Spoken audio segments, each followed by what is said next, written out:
من الشيطان الرجيم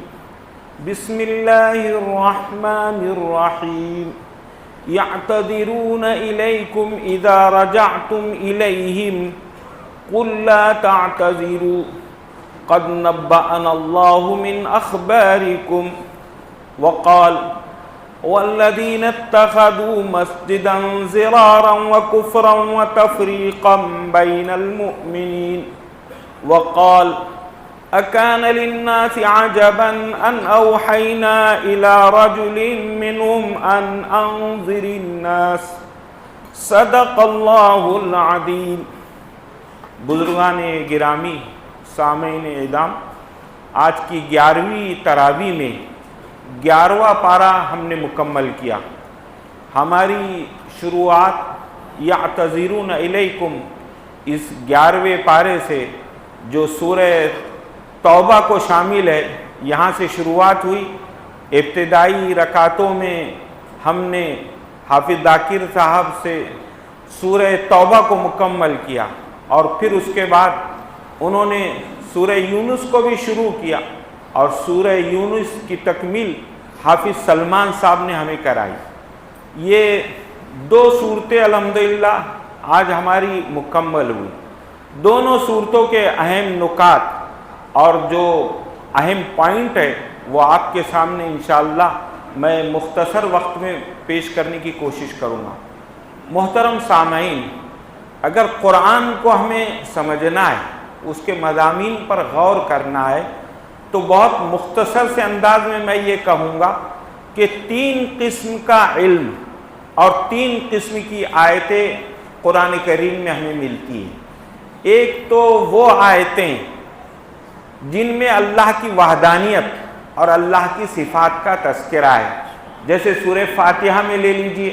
الحمدللہ رب العالمین الرحمن الرحیم مالک یوم الدین، یہ پھر اس کے بعد قل هو اللہ احد اللہ الصمد لم یلد ولم یولد، یہ اللہ کی صفات کا تذکرہ ہے۔ پھر آیت الکرسی اللہ لا الہ الا هو الحی القیوم، یہ اللہ کی صفات کا علم ہے۔ یہ وہ آیتیں اور بڑے بڑے رکوعات ہیں جو اللہ کی وحدانیت کو اور اللہ کے صفات کو بتلاتے ہیں۔ اور دوسرا علم، دوسرے قسم کا علم جو قرآن کریم میں پایا جاتا ہے وہ احکامات پر مشتمل ہے، جیسے اکثر سورہ بقرہ کی آیتیں ہیں، سورہ آل عمران کی آیتیں، النساء سورہ النساء کی آیتیں، الانعام ہیں اور الانعام ہیں، یہ وہ صورتیں ہیں جو احکامات سے متعلق ہے۔ جیسے ہم نے اقیموا الصلاۃ وآتوا الزکاۃ، نماز قائم کرو، زکوٰۃ دو، کتب علیکم الصیام کما کتب علی الذین من قبلکم، تم پر روزے فرض کیے گئے جیسے پہلے لوگوں پر فرض کیے گئے تھے۔ تو یہ بہت سے احکامات ہیں۔ سورہ النساء کو بھی ہم نے سنا، آپس کے معاملات، پھر اس کے بعد کافرین سے کس طرح کے معاملات، اہل کتاب سے کس طرح کے معاملات، یہ سب احکامات ہم نے سنے۔ اور پھر تیسرے نمبر پر جو علم قرآن کریم میں آتا ہے وہ قصوں کا ہوتا ہے، جیسے حضرت نوح علیہ السلام کا قصہ، حضرت موسیٰ علیہ السلام کا قصہ، اور پھر ہم قوم مدین کا، اور پھر قوم عاد، قوم سمود، قوم لوط، یہ ایسے ان کے قصے اور واقعات، بدر کا واقعہ، حنین کا واقعہ، پھر مومن بندوں کو جمانے کے لیے اور ایک اسلامی ریاست کو قائم کرنے کے لیے، اور ہمارے نبی کریم صلی اللہ علیہ وسلم کو یہی بشارت دے کر بھیجی گئی تھی کہ هو الذی ارسل رسولہ بالہدی ودین الحق لیظہرہ علی الدین کلہ، اللہ ہی ہے جس نے اپنے رسول کو بھیجا ہے تاکہ تمام ادیان پر غالب کر دے۔ اب ادیان پر غالب ہونے کے لیے اللہ تبارک و تعالی صحابہ کرام کی اللہ نے تربیت فرمائی، صحابہ کرام کی، اور ہر دور میں اسلام کو غالب رکھنے کے لیے اللہ نے ہمیں یہ قرآن دیا۔ اور اس میں بھی جو صورتوں کی ترتیب ہے وہ اسی اعتبار سے ہے کہ پہلے اللہ پر ایمان ہو جائے، اللہ کی صفات پر ایمان ہو جائے، پھر ہم احکامات پر جم جائے. جب احکامات پر ہم جم جائیں گے تو پھر اس کے بعد درجہ آتا ہے اسلامی ریاست کے قائم کرنے کا. اور چنانچہ وہ اسلامی ریاست اللہ تبارک و تعالیٰ نے آپ صلی اللہ علیہ وسلم کے ذریعے صحابہ کرام کے ذریعے اس کو نافذ کیا اور پھر مدینہ منورہ میں ایک اسلامی ریاست قائم ہوئی. اور اس اسلامی ریاست کو قائم کرنے کے لیے ابتدا میں مکی زندگی ہے جہاں ہر قسم کی تکلیفات ہے, جہاں پریشانیاں ہیں, اور پھر وہاں سے ہجرت بھی ہے کہ ٹھیک ہے پرواہ نہ کرو, یہاں اسلام ابھی پورے طور پر نافذ نہیں ہو سکتا ہے, یہاں دلوں میں سختی ہے, اس لیے ہجرت کر کے مدینہ جاؤ. وہاں ہجرت کرائی گئی اور پھر وہاں بھی جمانے کے لیے اطراف کی قوموں سے صلح ہوئی, کافرین سے صلح ہوئی, یہودیوں سے صلح ہوئی, اہل کتاب سے صلح ہوئی. کہا گیا کہ ان سے صلح کرو. اور اس صلح کا نتیجہ جو صلح حدیبیہ میں ہوا کہ آپ کو عمرہ انہوں نے نہیں کرنے دیا, لوٹا دیا مکہ مکرمہ کے قریب سے لوٹا دیا. لیکن اس صلح کا فائدہ یہ ہوا کہ مدینے میں لوگ آنے لگے, کافرین اور مشرکین آنے لگے اور اسلام کو دیکھنے لگے, اسلامی مارکیٹ کو, تجارتی منڈی کو دیکھنے لگے, صحابہ کرام کی بود و باش کو دیکھنے لگے. اس کا نتیجہ یہ ہوا کہ جب انہوں نے قرآن کی ایک زندگی دیکھی, صحابہ کی ایک زندگی دیکھی, تو پھر اسلام میں داخل ہونے لگے. اور پھر ایک تعداد کے اضافے کے بعد جب ان کافروں نے اور ان یہودیوں نے جو عہد و پیمان انہوں نے 10 سال تک لڑائی نہ کرنے کا عہد و پیمان کیا تھا اس کو انہوں نے توڑ دیا, تو پھر اللہ تبارک و تعالیٰ نے مکہ کو فتح کرایا. بدر کا واقعہ پیش آیا اور پھر اس کے بعد بدر کے بعد اور اسلام کو طاقت اور قوت حاصل ہوئی. تو شاہ روم ہرقل سے آپ صلی اللہ علیہ وسلم اسلام پر, وہ مدینے پر حملہ کرنا چاہتا تھا, تو آپ صلی اللہ علیہ وسلم نے کہا کہ اس کے مدینہ آنے سے پہلے ہم خود اس کے مقام پر پہنچتے ہیں. چنانچہ آپ صلی اللہ علیہ وسلم نے 10,000 صحابہ کرام کو تیار کیا جو آنن فانن تیار ہو گئے اور تیاری کرتے تھے. اس طرح یہ سورہ توبہ اسی کو جو ہے تو بیان کرتی ہے. تو یہ ایک تیاری تھی اسلامی ریاست کی. تو ہمیں قرآن کے اس سورتوں کی جو ترتیب سے ہے کہ اور مضامین کی جو ترتیب قرآن کریم میں ملتی ہے اس سے ہمیں بھی سبق اور عبرت حاصل کرنا چاہیے.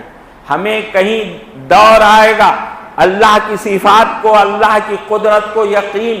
اور اس پر پختہ ہونے کا, ایمان پر پختہ ہونے کا, ہمارے اپنے ایمان پر سودا نہ کرنے کا, اور کہیں ہمیں اپنے اس ایمان کی پختگی کے ساتھ ساتھ آزمائشیں بھی آئے گی, جیسے صحابہ کرام کو آزمائشیں آئی اور سب سے بڑی آزمائش ہجرت کی آئی. تو انہوں نے ہجرت کو بھی برداشت کیا, سب کچھ اللہ کے راستے میں جو ہے تو انہوں نے قربان کر دیا اور چھوڑ دیا. اور ہمیں بھی قرآن کریم کے اندر یہ کہا گیا کہ ان کان آباؤکم و ابناؤکم و مساکن ترضون, تمہارے باپ, تمہارے بیٹے, تمہاری اولاد اور تمہارے گھر اللہ اور اس کے رسول سے اگر محبوب اور پسندیدہ ہو جائے اور راہ خدا میں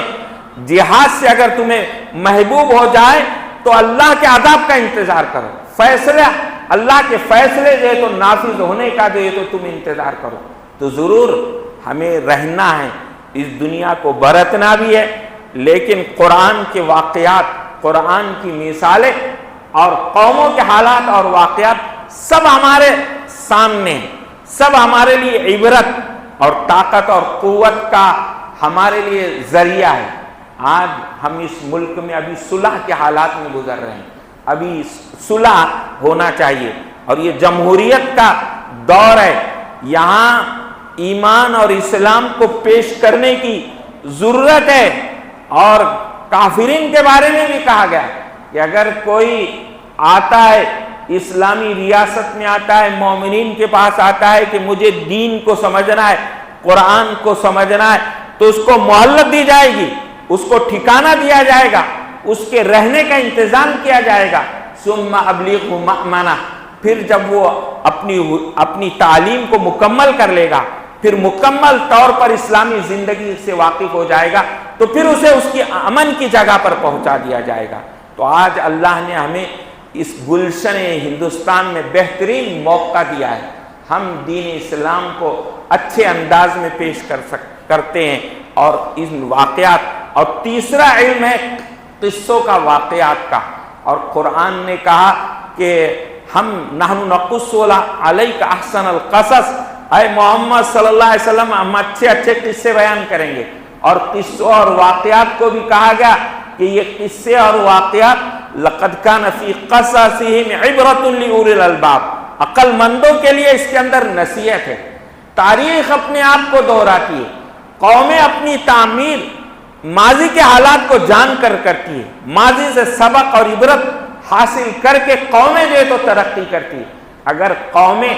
ماضی کے حالات اور واقعات کو اگر بھلا دیتی ہے تو پھر تہس و نہس ہو جاتی ہے۔ تو ہمیں ایک دانش مندی کے ساتھ اور ایک عقل مندی کے ساتھ اس قرآن کریم کو سمجھنا ہے، اور اس قرآن کریم کا بار بار تذکرہ آیا ہے کہ شفاء لما فی الصدور، کہ دلوں کی بیماریوں کے لیے شفا ہے۔ پھر اس کے بعد اکان للناس عجبا، کیا لوگوں کو تعجب ہے، کہ تعجب لگتا ہے لوگوں کو کہ ہم نے انسان پر جو ہے تو ایک قرآن کو ہم نے اتارا اور قرآن کو نازل کیا، اور یہ کہتے ہیں کفار مکہ کہ یہ قرآن جو ہے تو آپ صلی اللہ علیہ وسلم نے گڑھ لیا۔ خدا کی قسم یہ قرآن گڑھا ہوا نہیں ہے، یہ اللہ کا کلام ہے۔ عربوں نے اور عربی دان نے محنت کی ہے کہ اس کا بدل لے کر آئے، لیکن وہ نہیں لا سکے قرآن کا۔ ان کو چیلنج دیا گیا کہ 10 صورتیں لاؤ، اور آج جو ہم نے آیتیں سنی اس میں کہا گیا فَأْتُوا بِسُورَةٍ مِّن مِّثْلِهِ، قرآن کے جیسی ایک صورت لاؤ، اگر اسے انسان کا کلام کہتے ہو تو ایک صورت لا کر بتاؤ۔ لیکن یہ کہا گیا کہ ہرگز نہیں لا سکتے، اسی لیے قرآن کا بدل نہیں لا سکتے تھے، اس لیے انہوں نے جنگوں کا سہارا لیا،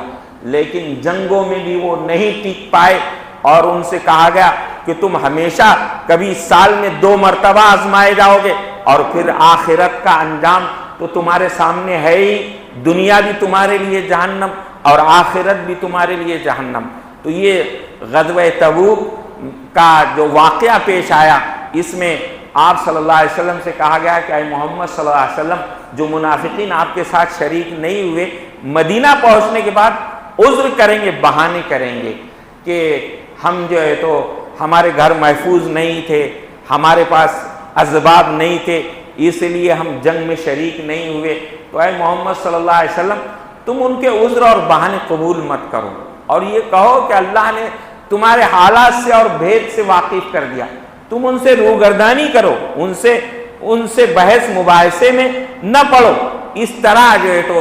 پہلی آیتیں اور چند آیتیں اس موضوع سے متعلق ہیں۔ پھر اس کے بعد کافرین کی 3 قسم، کافرین میں جو دیہات میں رہنے والے تھے ان کی 3 قسمیں بیان کی گئی، کہ بعض کافر جو دیہاتوں میں رہتے ہیں وہ کفر اور نفاق میں بہت شدید ہوتے ہیں۔ کفر اور نفاق میں اس وجہ سے شدید ہوتے ہیں کہ اہل علم سے ان کی ملاقات نہیں ہوتی، اور علماء سے ان کی ملاقات نہیں ہوتی، علم ان کے اندر نہیں ہوتا ہے۔ اور دوسری قسم ان دیہاتیوں کی وہ بھی ہے جو زکوٰۃ کو تاوان سمجھتے ہیں اور راہ خدا میں خرچ کرنے کو ان کو زیر باری ہوتی ہے۔ لیکن تیسری صفات یہ بیان کی گئی کہ دیہات کے رہنے والے کچھ ایسے بھی ہیں جو اللہ پر ایمان لاتے ہیں، رسول پر ایمان لاتے ہیں اور آخرت پر ایمان لاتے ہیں، اور زکوٰۃ کو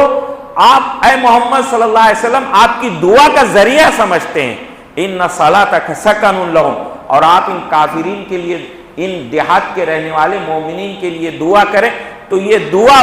ان کے لیے سکون کا ذریعہ ہے۔ تو معلوم ہوا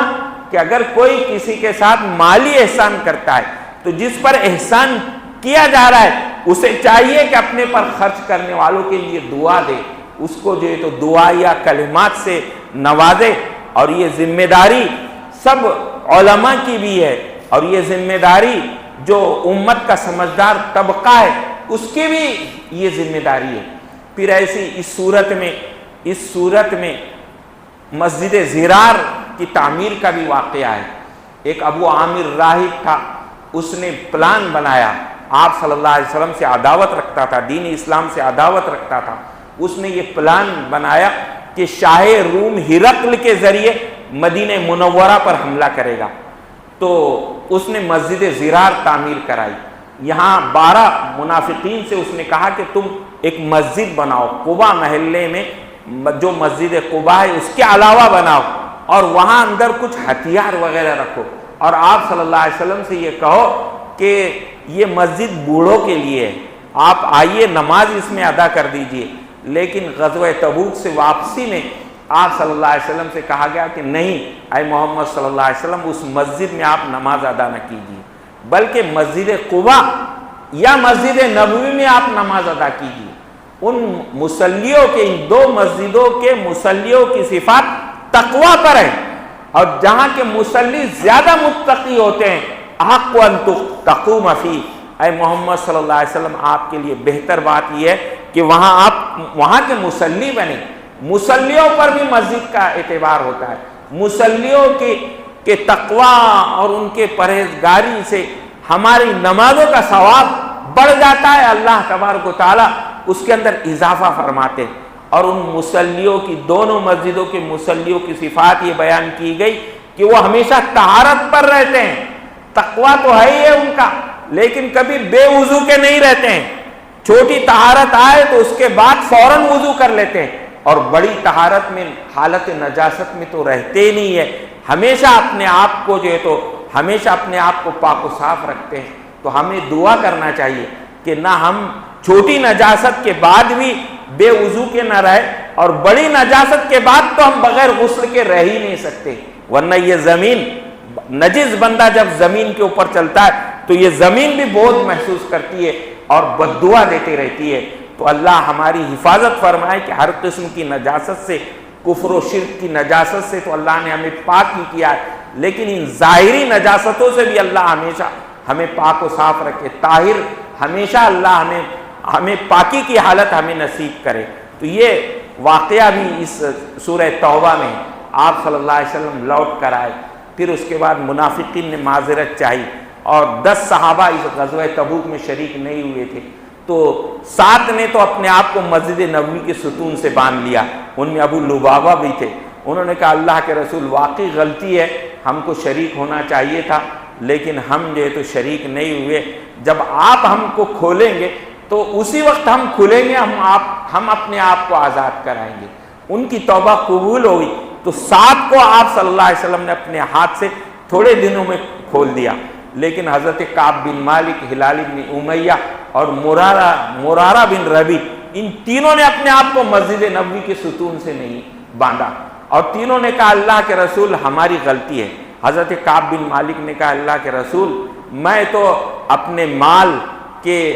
اس وجہ سے کہ میں تیز سواری سے آپ سے جا ملوں گا، اور میں جو ہے تو تبوک کے مقام پر نہیں پہنچا، اور تیاری کرتا لیکن پھر رک جاتا، میں اپنی سستی اور کاہلی کی وجہ سے شریک نہیں ہوا۔ ہلال بن امیہ نے کہا کہ میرے اہل آئے تھے، خاندان والے آئے تھے مدینے میں، تو میں نے سوچا کہ ان کے ساتھ زندگی گزاروں، جیسے ہماری بھی تمنا ہوتی ہے کبھی کبھی ہمارے بھی نمازیں، بیٹی چھوٹ جائے، بہو آ جائے، یا اور کوئی رشتہ دار آ جائے تو ہم اہل و عیال میں منہمک ہو جاتے ہیں۔ تو ہلال بن امیہ نے کہا کہ اہل و عیال کی وجہ سے میں غزوے میں شریک نہیں ہوا، اور مرارہ بن ربی نے کہا کہ میری کھیتی پک گئی تھی، اس کھیتی کے پھل حاصل کرنے میں اے اللہ کے رسول صلی اللہ علیہ وسلم غزوہ تبوک میں شریک نہیں ہوا۔ آپ صلی اللہ علیہ وسلم نے ان تینوں سے کہا کہ تم انتظار کرو، یہ تینوں بدحالی کی اپنی انتہا کو پہنچ گئے، ان سے بات چیت کا، بائیکاٹ کا اعلان کیا گیا، ان سے جو ہے تو بیویوں کو روک دیا گیا کہ بات چیت نہ کرو۔ 50 راتوں کے بعد ان کی توبہ اللہ تبارک و تعالیٰ نے قبول فرمائی، اور یہ توبہ کی بشارت جب آپ صلی اللہ علیہ وسلم پر وعلی الثلاثۃ الذین خلفوا لقد تاب اللہ علی النبی والمہاجرین والانصار یہ آیت نازل ہوئی، تو پہلی خوشخبری دینے والے آواز کے ذریعے اور ان کے گھروں پر پہنچنے والے حضرت ابوبکر صدیق رضی اللہ عنہ اور حضرت عمر رضی اللہ تعالیٰ عنہ تھے۔ اللہ نے ان دونوں اس جوڑی کو اللہ تبارک و تعالیٰ نے نوازا تھا۔ یہ پورا واقعہ ہمیں اس سورہ توبہ میں ملتا ہے. لیکن بعد میں ایک بہت اچھی بات کہی گئی، ما کان المؤمنون لینفروا کافہ. اس غزوہ تبوک میں تو 10,000 کا مجمع شامل تھا،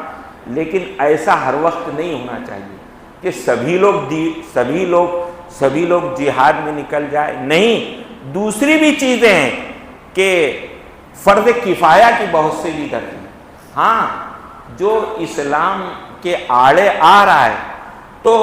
اسی حد تک جو ہے تو اس سے مقابلہ کیا جائے گا. اگر چلتے ہوئے کسی کا راستہ نہیں روکا جائے گا، ہاں جو اسلام میں رکاوٹ بنتا ہے اسے سمجھایا جائے گا، حجت پوری کی جائے گی. اور پھر بھی جو ہے تو ہماری جان اور ہمارے مال کے در پہ ہوتا ہے تو پھر ہر حکومت اور ہر قانون اس کی اجازت دیتا ہے کہ صاحب آپ اپنی جان کی حفاظت کیجیے، اپنے مال کی حفاظت کیجیے. اور ہر قانون ہمیں اپنے دین اور شریعت پر جو ہے تو رہنے کی جو ہے تو اجازت دیتا ہے. تو یہ کہا گیا کہ ما کان المؤمنون لینفروا کافہ، سب کو کوچ نہیں کرنا چاہیے. فلولا نفر من کل فرقۃ منهم طائفۃ لیتفقهوا فی الدین. بڑی ٹکڑیوں میں سے چھوٹی ٹکڑیاں، ایسی چھوٹی چھوٹی جماعتیں ایسی بھی ہونا چاہیے جنہیں فرض کفایہ کا علم حاصل کرنا چاہیے. انجینئر ہونا چاہیے، ڈاکٹر ہونا چاہیے مسلم، اور تاجر ہونا چاہیے. علم دین ان کو حاصل کرنا چاہیے. علم دین وہ بھی حاصل کرنا چاہیے جو فرض عین ہے، اور وہ بھی علم حاصل کرنا چاہیے جو فرض کفایہ کا درجہ رکھتا ہے. اور دونوں علوم کا نصاب بھی متعین کیا گیا. لِيُنذِرُوا قَوْمًا إِذَا رَجَعُوا إِلَيْهِمْ. عالم بھی بنتا ہے، مفتی بھی بنتا ہے، حافظ بھی بنتا ہے، ڈاکٹر بھی بنتا ہے، انجینئر بھی بنتا ہے. تو اس کا مقصد یہی ہے کہ انذار لوگوں کو بتلاتا رہے، اللہ کی ربوبیت کا اعلان کرتا رہے اپنے علم کے ذریعے. سائنس والا اپنے سائنس کے ذریعے اور دوسرے ٹیکنالوجی والا اپنے ٹیکنالوجی کے ذریعے یہ ثابت کرے کہ میں جو علم اختیار کر رہا ہوں اس کا مرجع اور اس کا مصدر قرآن کریم ہے. اس لیے کہ بچے کی پیدائش کا علم، نباتات کا علم، حیاتیات کا علم، آسمانوں کا علم، کائنات کا علم، بارش کا علم، سمندروں کا علم، بہت سے علوم اللہ تبارک و تعالیٰ نے قرآن میں بیان کیے. اگر ہم اس علم کو جانتے ہیں، عربی زبان میں اگر اس کی تفاسیر دیکھیں گے ان آیتوں کی، اور انگریزی زبان میں ہم جائیں گے تو وہاں ہم کو پوری تفسیر جو ہے تو اس کی ملے گی. تفاسیر بھی الحمدللہ 30 جلدوں میں قرآن کریم کی تفسیر موجود ہے. لیکن آج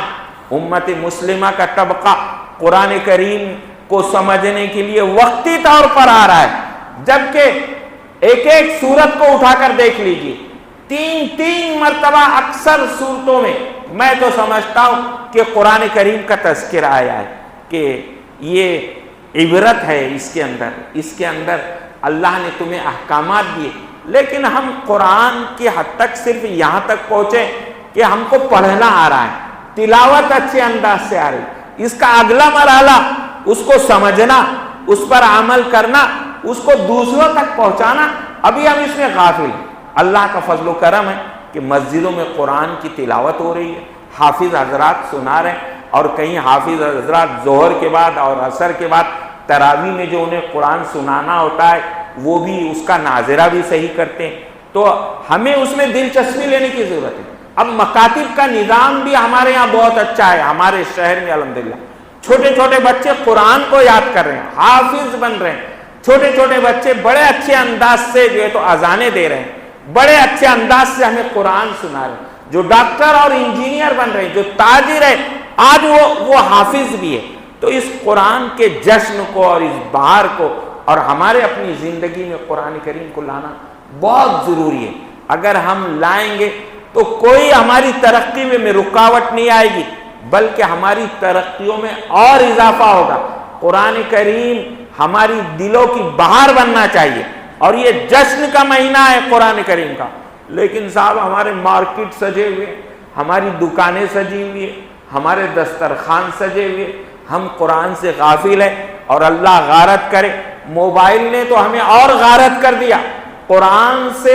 ہمیں موبائل نے ہمارے اور غارت کر دیا. چلیے اب اس موبائل کو ہم پھینک نہیں سکتے ہیں مکمل طور پر، اس سے انکار نہیں کر سکتے، لیکن جو اس کے اندر اچھی تلاوت ہے، جو اچھے سدیس حافظ علامہ سدیس، امام سدیس اور دوسرے اور اچھے حافظوں کی اور اماموں کی جو تلاوت ہے، ہم اس سے سیکھ سکتے ہیں، ہم اپنی اولادوں کو اس سے سکھا سکتے ہیں۔ قرآن کے ترجمے ہم سن کر جو ہے تو اس سے قرآن کے اندر ڈوب سکتے ہیں، قرآنی احکامات کو ہم معلوم کر سکتے ہیں۔ تو اگر موبائل کا استعمال بھی ہمارے اندر صحیح آ جائے تو انشاءاللہ یہ قرآنی علوم ہمارے اندر عام ہو جائیں گے، اور دوسرے گیم اور کھیل یہ سب جو ہے تو ہماری زندگی سے جو ہے تو غائب ہو جائیں گے، اور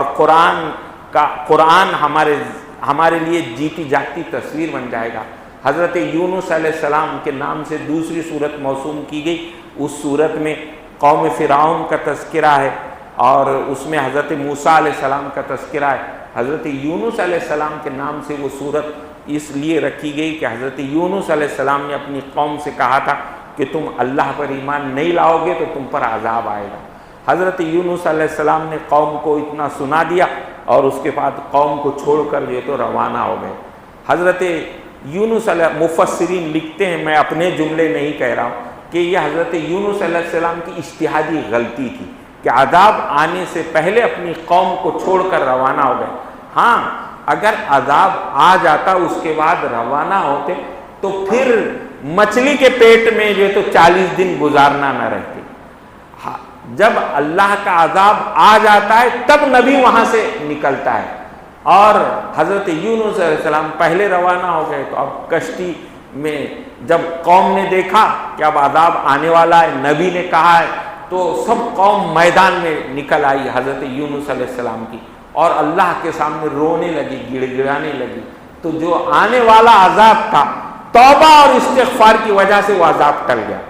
اجتماعی طور پر پوری قوم عذاب سے محفوظ ہو گئی۔ حضرت یونس علیہ السلام کو خبر ملی کہ میری قوم پر عذاب نہیں آیا، تو حضرت یونس علیہ السلام نے کہا کہ اب میں جھوٹا سمجھا جاؤں گا اور قوم مجھے قتل کرے گی، اس لیے پیچھے کی طرف سفر نہیں کیا، آگے سمندر کی طرف چلے، اور پھر جو ہے تو وہ کشتی لڑکھڑانے لگی، تو مچھلی والوں نے قرعہ ڈال کر کہ یہی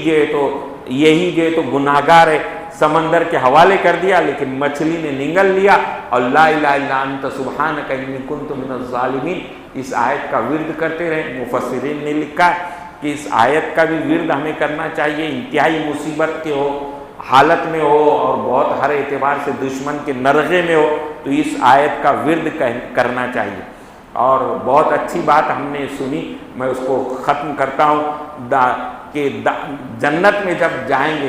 تو ہماری دعا ہوگی سبحانک اللہم تحیتہم فیہا سلام، اور ایک دوسرے کو سلام کریں گے، اور آخری دعا بھی یہ ہوگی الحمدللہ رب العالمین۔ تو دعاؤں کی وجہ سے اللہ تبارک و تعالیٰ مصیبتوں اور پریشانیوں کو دور کرتے ہیں۔ تو یہ سورہ یونس کا بھی مختصر طور سے میں نے آپ کو خلاصہ سنا دیا، اور سورہ توبہ بھی جو ہے تو میں نے اس کا بھی خلاصہ آپ کو مکمل کیا، اور بھی مضامین تھے سورہ توبہ کے اور سورہ یونس کے، ہم اس کو باقی رکھتے ہیں۔ کل آئیے انشاءاللہ سورہ ہود کی خصوصیت کو اور فضیلت کو اور اس کے مضامین کو ہم سنتے ہیں، پھر اس کے بعد سورہ ہود کے بعد سورہ یوسف کو بھی ہم سنیں گے۔ اللہ اس قرآن کو ہمارے لیے دلوں کی بہار بنا دے، اور ہمارے دلوں کو اس قرآن کے لیے کھول دے، تاکہ یہ قرآن ہماری زندگی میں ایک تبدیلی لائے۔ وما توفیق الا باللہ، والسلام علیکم ورحمۃ اللہ وبرکاتہ۔